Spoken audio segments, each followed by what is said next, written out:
নমস্কাৰ বন্ধু-বান্ধৱীসকল, কি খবৰ সকলে? আশা কৰো সকলে খবৰ ভালে আছে। বাৰু গৰম কেনেকুৱা পাইছে বাৰু? গৰমত সকলোৰে অৱস্থা বেয়া হৈ গৈছে হয়নে বাৰু?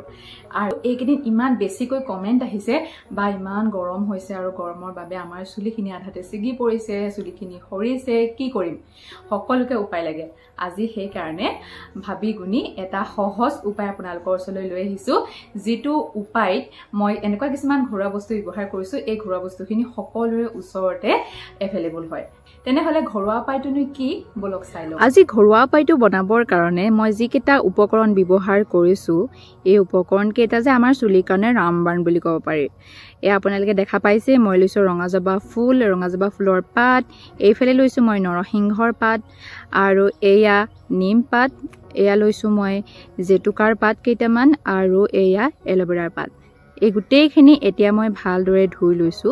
ধুলি বালি যেহেতুকে লাগি থাকে সেইকাৰণে ধুই লৈছো। তাৰ পিছতে এইখিনি মিক্সিত ধুনীয়াকে পিচি পেষ্ট বনাই লম।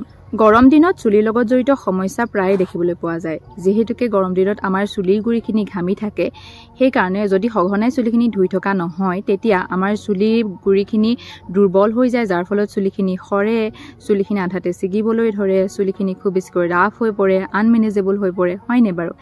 এই সমস্যাখিনি কিন্তু দূৰ কৰিবৰ কাৰণে আজি মই যিটো ঘৰুৱা উপায় আপোনালোকৰ মাজলৈ লৈ আহিছো, এই উপায়টো কিন্তু বহুত ভাল হয়। আপোনালোকে যদি ঘৰত এই পেষ্টটো সপ্তাহত 2 দিনকৈ যদি ব্যৱহাৰ কৰিব পাৰে তেতিয়াহ'লে বহুত ভাল ৰিজাল্ট আপোনালোকে চুলিত দেখা পাব।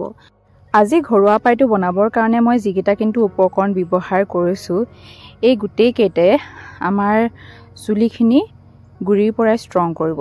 যেহেতুকে ইয়াতে মই দিছো জবা ফুলৰ পাত, তাৰপিছতে নৰসিংহৰ পাত, নিম পাত, জেতুকাৰ পাত, এই গোটেইকেইটাই আমাৰ চুলি গুৰিখিনি মজবুত কৰিব, যাৰ কাৰণে আমাৰ চুলি সৰা সমস্যাটো প্ৰায়ে দূৰ হৈ পৰিব বুলি ক'ব পাৰি। তাৰপিছতে আমাৰ চুলিখিনি মজবুত কৰিব, চুলিৰ গুৰিৰ পৰাই চুলিখিনি মজবুত কৰি তুলিব। আমাৰ চুলিত যদি বেক্টেৰিয়েল ইনফেকশ্যন হৈ আছে তাক দূৰ কৰিব। আৰু ইয়াতে মই এল'ভেৰা যিহেতুকে ব্যৱহাৰ কৰিছো, আৰু জবা ফুলৰ পাতে আমাৰ চুলিখিনি ইমান বেছি ফিৰফিৰা কৰি দিয়ে নহয়, যাৰ কাৰণে আমাৰ চুলিখিনি মইশ্চাৰাইজ হৈ পৰে। সেয়েহে এই দুইটা উপকৰণে আমাৰ চুলিখিনি মইশ্চাৰাইজ কৰিব, আমাৰ চুলিখিনি খুব বেছি স্মুথ হৈ পৰে আৰু একদম চুলিখিনি ফিৰফিৰা হৈ পৰে। এবাৰ ব্যৱহাৰ কৰিলে আপোনালোকে নিশ্চয়কৈ বুজি পাব। মই ইয়াৰ আগতেও আপোনালোকৰ লগত জবা ফুলৰ এটা ৰেমেডি শ্বেয়াৰ কৰিছিলোঁ, বহুতে ব্যৱহাৰ কৰি ভাল ফল পাইছে, আৰু আজিও বোলো আপোনালোকক সেইকাৰণে জবা ফুল ব্যৱহাৰ কৰিয়ে এটা ঘৰুৱা উপায় আপোনালোকৰ লগত শ্বেয়াৰ কৰোঁ। আমি মাহেকত নাইবা বছৰেকত যদি পাৰ্লাৰত গৈ স্পা কৰিবলৈ বিচাৰোঁ তেতিয়াহ'লে আমাৰ কিমান পইচা খৰচ হয় নহয় জানো? কিন্তু আমাৰ নেচাৰেল এনেকুৱা কিছুমান বস্তু উপলব্ধ আমাৰ মাজত, যিখিনি কিন্তু আমাৰ চুলিখিনি স্মুথ কৰাত সহায় কৰে। তাৰ কাৰণে কিন্তু আপোনালোকে ৰেগুলাৰলি বস্তুখিনি ব্যৱহাৰ কৰিবই লাগিব। ৰেগুলাৰলি ব্যৱহাৰ কৰিলেহে ঘৰুৱা উপায়বিলাকে ভাল ৰিজাল্ট দিব। আৰু এই যিটো উপায় আজি মই লৈ আহিছোঁ, এইটো যদি আপোনালোকে ৰেগুলাৰলি ব্যৱহাৰ কৰে তেতিয়াহ'লে চুলিখিনিতো স্মুথ হ'বই, লগতে চুলি সৰা সমস্যা দূৰ কৰি আপোনালোকৰ চুলিখিনি নতুনকৈ গজিব, দেখাব আপোনালোকে চুটি চুলি গজিছে, আৰু চুলিখিনি আপোনালোকৰ দীঘলো হ'ব।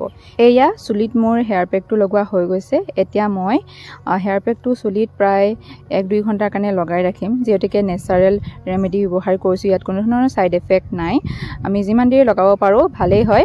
তাৰপিছত মই চুলিখিনি অলপমান শ্বেম্পু কৰি ধুই দিম। এই ৰেমেডিটো সঁচাকৈ বহুত বেছি ভাল হয়, বহুত বেছি উপকাৰী। সেইকাৰণে আপোনালোকে এবাৰ কিন্তু ঘৰত নিশ্চয়কৈ ব্যৱহাৰ কৰি চাব, আৰু ৰিজাল্টটো কেনেকুৱা পায় মোক কমেণ্ট কৰি জনাব দেই।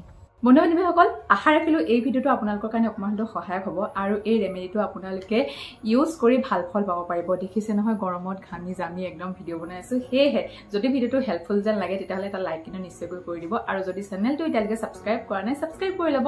তেনেহ'লে আন এটা ভিডিঅ'ৰ সৈতে মই আপোনালোকৰ লগত পুনৰ লগ হ'ম। তেতিয়ালৈ আজিৰ কাৰণে বাই বাই।